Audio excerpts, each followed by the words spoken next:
जय माता दी दोस्तों, स्वागत है आपका हमारे YouTube चैनल भक्ति की शक्ति में।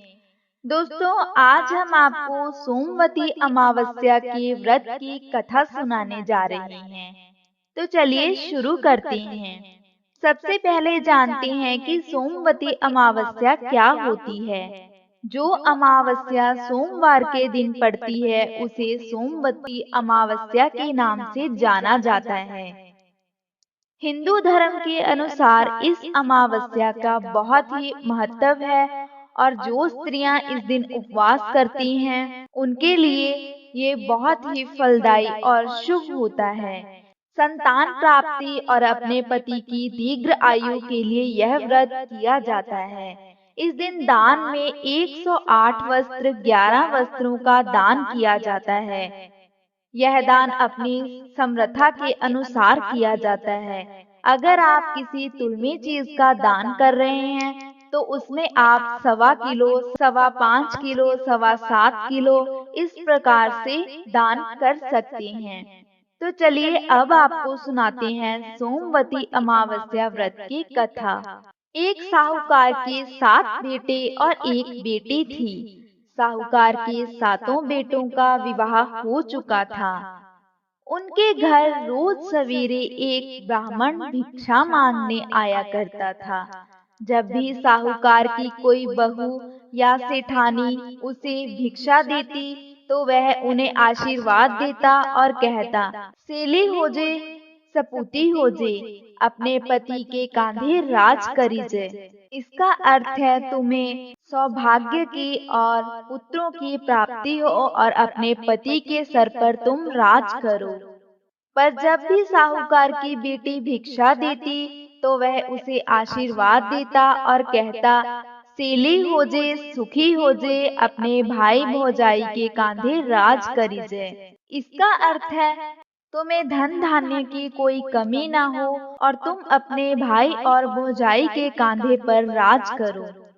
साहूकार की बेटी को यह बात बहुत बुरी लगती थी। अंत एक दिन उसने अपनी माँ से कहा कि माँ, ये पंडित जी तो जब भाभियाँ और आप भिक्षा देते हो, तो आप लोगों को आशीर्वाद देते हुए कहते हैं, सीली हो जे, सपूती हो जे, अपने पति के कांधे राज करीजे। परंतु जब मैं भिक्षा देने जाती हूँ, तो मुझे आशीर्वाद देते हुए कहते हैं, सीली हो जे, सुखी हो जे, अपने भाई भौजाई के कांधे राज करीजे।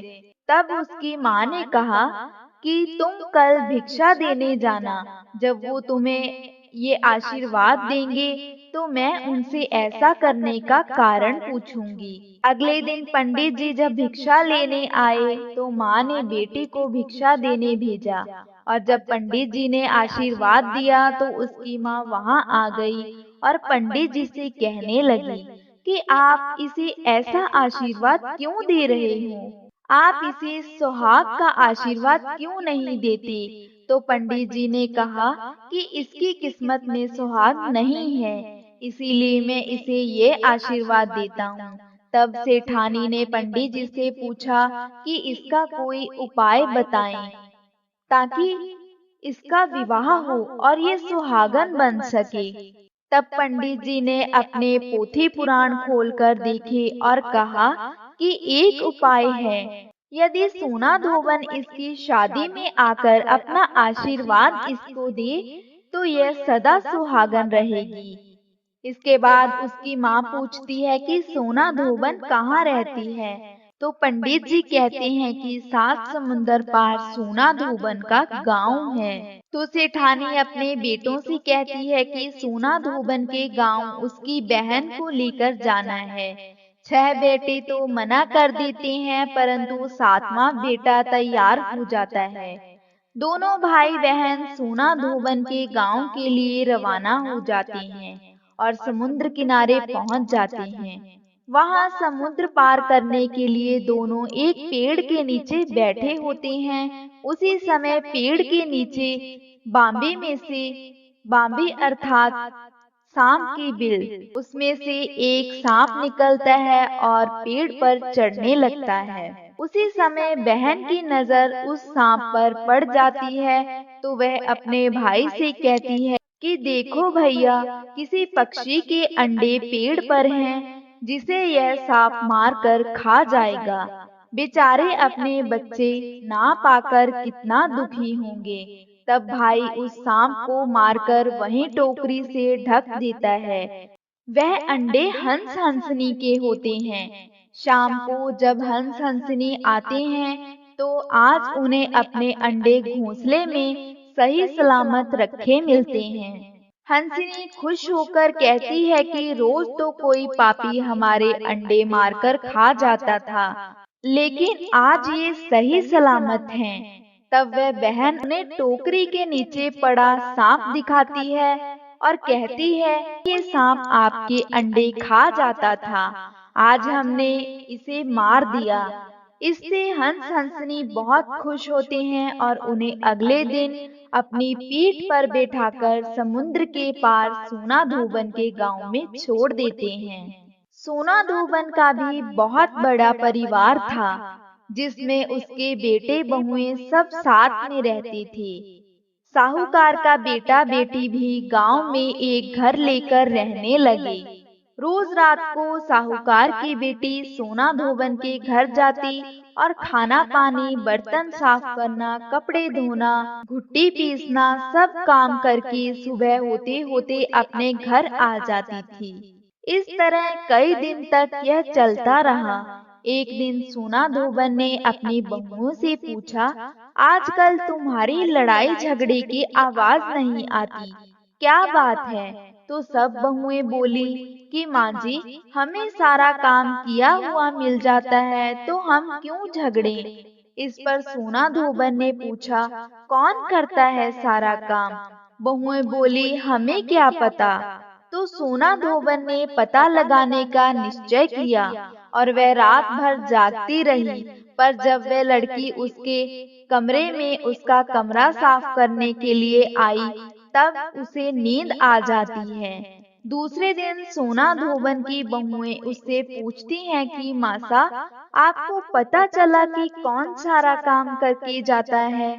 तो सोना धोबन कहती है कि आज तो उसे नींद आ गई थी, पर अब वो हाथ पैरों में चीरा लगाकर उसमें नमक मिर्च लगाकर बैठेंगी ताकि नींद नहीं आई।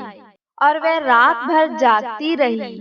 जब वह लड़की उसके कमरे में उसके कमरे की साफ सफाई करने आई, तब वह उसका हाथ पकड़ लेती हैं और उससे पूछती हैं, तू कौन है?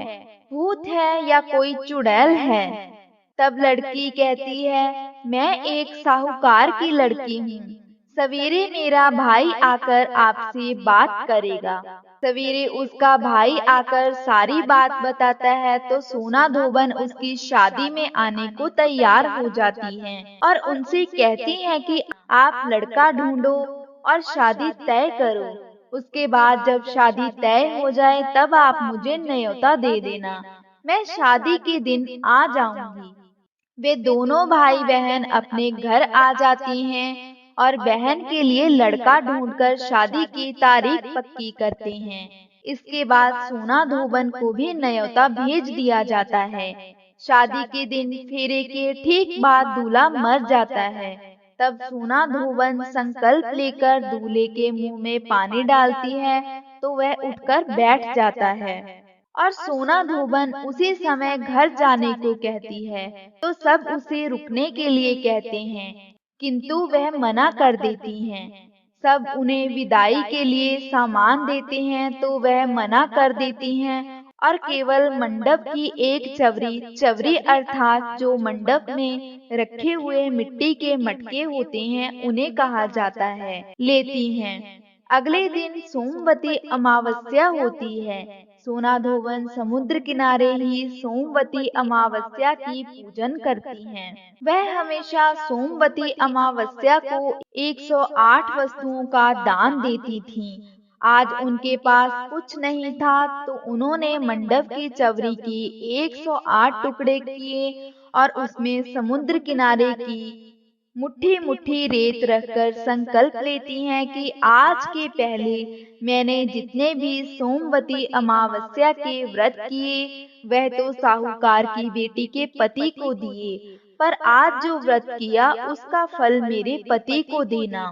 इसके बाद बहुत से ब्राह्मण जिनको सोना धोबन दान देती थी वह सब सोना धोबन को ढूंढते हुए वहीं समुद्र के किनारे आ जाते हैं और उनसे वहीं दान लेते हैं। पर कुछ लोग रेत और चवरी का टुकड़ा देखकर उसे वहीं फेंक देते हैं और कुछ सीधे साधे लोग उसे भी ले जाते हैं। वे सोचते हैं जब सोना धोबन हमें हर सोमवती अमावस्या पर इतने अच्छे अच्छे वस्त्रों का दान देती है तो आज ये दान भी सिर माथे स्वीकार किया जाए। इसके बाद वे दान लेकर घर को लौट जाते हैं।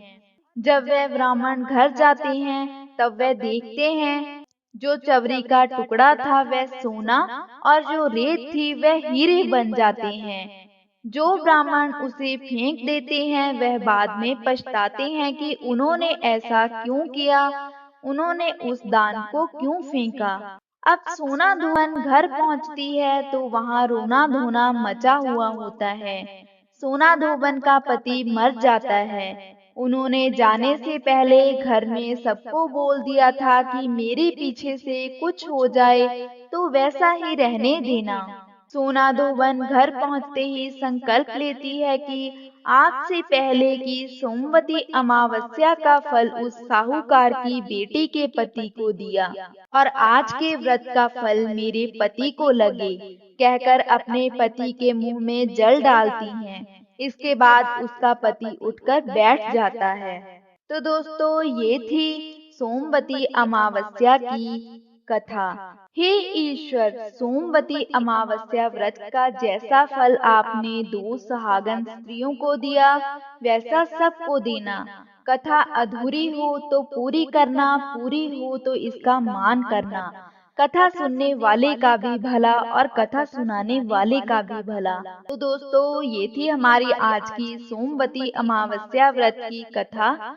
जो कोई भी इस कथा को पढ़ता है या सुनता है उसकी सभी मनोकामनाएं पूर्ण होती हैं। अगर आपको ये कथा अच्छी लगे तो इसे लाइक और शेयर जरूर करें और हमारे चैनल से जुड़े रहने के लिए इसे अभी सब्सक्राइब करें और नीचे दिए गए बेल आइकन को प्रेस करना ना भूलें ताकि आपको हमारी आने वाली हर नई वीडियो का नोटिफिकेशन मिलता रहे। जय माता दी।